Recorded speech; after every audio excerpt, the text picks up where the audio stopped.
Kaya dapat yung hahanapin mong partner or hopefully yung partner mo, Grace, is ganun siya. Yung kaya niyang irespeto yung individuality mo, kumbaga. Yes, Na, individual.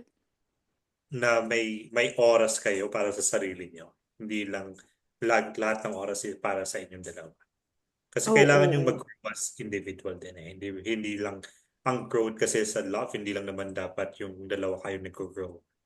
Kasi different lives, two different lives yun eh. So parang Mm. kailangan yung mag-grow as individual and as a part. Lalo ngayon bata ka pa.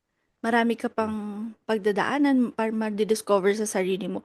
Yun yung isang bagay na wag mo kakalimutan. And yung isang bagay na wag mo isasakripisyo just because of love. Pag sinabi niyang isakripisyo mo to sa akin, ay girl, mag-isip ka na pag sinabi niya yun. Ayun lang. Kasi 'di ba marami yung ibinigay ko ang lahat tas at the end iniwan ka, ubos ka.